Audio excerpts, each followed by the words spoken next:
what would we do? Where would we be without the superstar that's Harry Kane? 2 more goals to take his World Cup tally to 5 at this year's tournament. More goals now than Pele, with 13 World Cup goals all in all. Let's speak to someone now who knows Kane's very well. Gave him his debut back in the day. It's former Spurs boss and England midfielder Tim Sherwood. Morning, Tim. All right, Tim. Morning. How are you guys? All good? Doing really well, thanks, mate. Now, look, we just said it. You gave him his debut. You know him very well. Could even you envisage the player that he's become? No, it's difficult to envisage how good he is. I mean, probably he's in the argument of one of the greatest English players ever. I mean, he just turns up. No matter how big the occasion is, he turns up and he gives everything. He's a reliable performer. If you're a manager of any team which Harry Kane's in, that boy is not keeping you up for 1 minute. You have a good night's sleep if you've got 11 Harry Kanes in your team. Absolutely. Yeah. Tim, tell us, because I saw Harry at Millwall on loan. I think Leyton Orient, Leicester. He'd done a good few loan deals, which I think manned him up very quickly because and now, what did you see in him, first of all, that you've gone, do you know what, I'm going to play him tomorrow? Just that drive, the determination, the courage, work ethic, everything what you think, Cass, that it should be a given to any footballer, but unfortunately it isn't. You know, just feel like they rely on their ability. We know he had the ability. I've known it from a very young age. You always come short. You know, when people talk about him coming short and then going long, he's the best 9.5 England have ever had. He had that spell at Millwall and fans were giving him so much stick there in the early days. He ended up winning Young Player of the Year.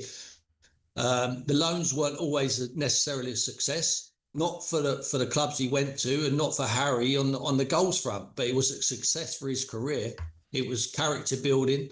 It was far better than playing a Mickey Mouse under-21 Premier League, which is a complete nonsense. I can play in that now. Get them out playing competitive football as quickly as possible and watch them develop.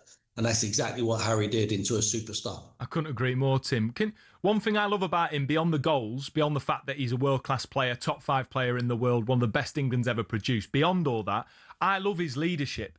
I love the fact that he's never on the front pages. I love the fact that he's got a humility about him that comes with an authority.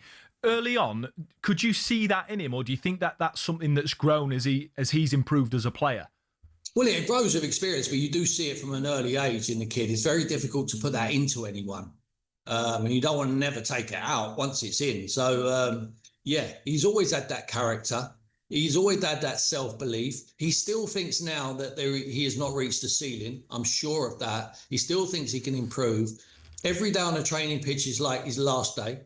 So he wants to train. He's eager to practice his skills around the penalty area. You see, whenever 9 times out of 10, he's working the goalkeeper, either his left foot or his right foot off his headers. He doesn't waste any time on the training pitch doing nonsense training. He actually works the areas of the pitch where he knows he's going to get the chances. He's an absolute manager's dream. He's a wonderful technician, but you know his heart and his brain is second to none. Yeah, well, you only have to look at his career, Tim, and go, look how well he did for Spurs, look how well he's done for England, look how well he's done for Bayern. It's a common theme all the way through his career, isn't it? Once he became a senior pro, it's Bayern, England, Spurs, brilliant everywhere. Yeah. He's, Cass, it's really difficult to speak highly enough of the kid. We are dependent on this kid. We're relying on this kid. Without Harry Kane, there is no World Cup for England. There will be no trophy. It will be difficult, I believe, anyway. But he gives us that chance because I know I won't be alone, and you as a football man as well. Anyone, any man or woman watching England play, if you get in around that penalty area, just give him the ball because you know there's an opportunity. One thing's for sure, the goalkeeper's going to have to make a save or he's going to end up picking the ball out the back of the net. I mean, that second goal the other night is typical Harry Kane. He scored them goals when he was 12 years of age and he wouldn't blink an eyelid. That becomes second nature. You train so hard at your craft, all of a sudden when you're on a big stage, it happens. It don't just happen if you don't train it. He knows that, and he's learned that from a very young age. You have to work very hard. There's no point being a tennis player and going and cross-court winners. You think that just happens when you turn up at Wimbledon? No, you work at your craft every single day, and that's what he's done as a footballer. Tim, while we've got you, I've got to ask you before we let you go, how do you see England-Mexico? You know, when I speak to people, some people saying they think we ain't got a chance because of the altitude, because of the support they're going to get. Other people say we've got Are they Irish?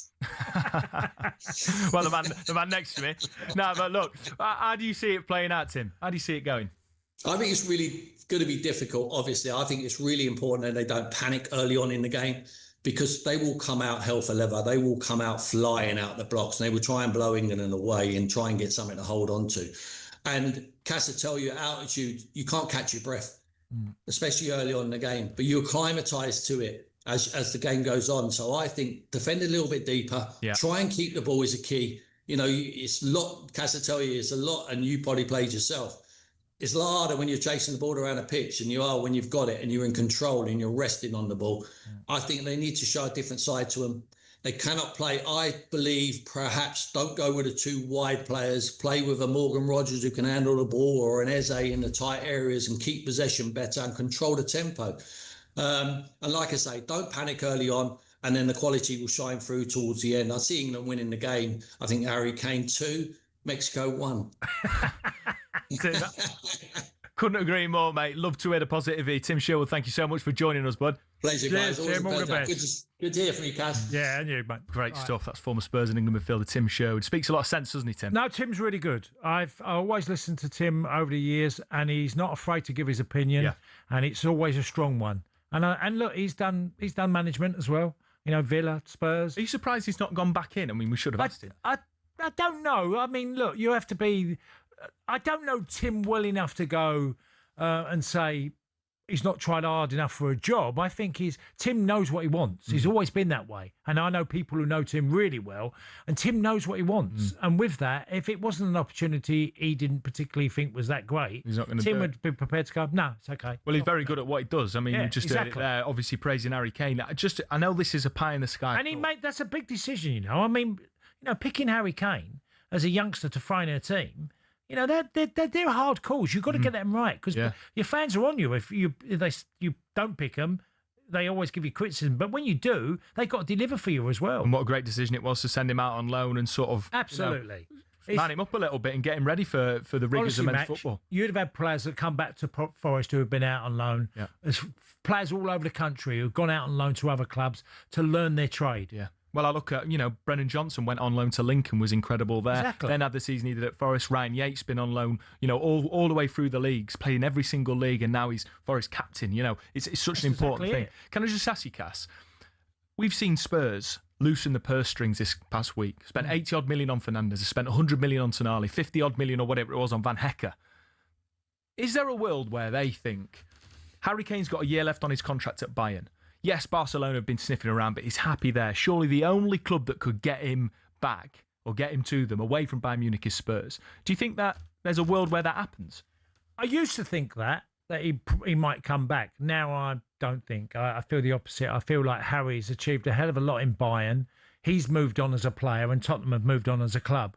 Does that mean it might never happen? Maybe, maybe not. But I do think he's definitely going to re-sign at Bayern. I don't see him not doing that. He's had an unbelievable time there. 2 years of incredibly. He's played. He's moved on a level even at his best days at Tottenham, mate. Yeah. Okay. Fair enough.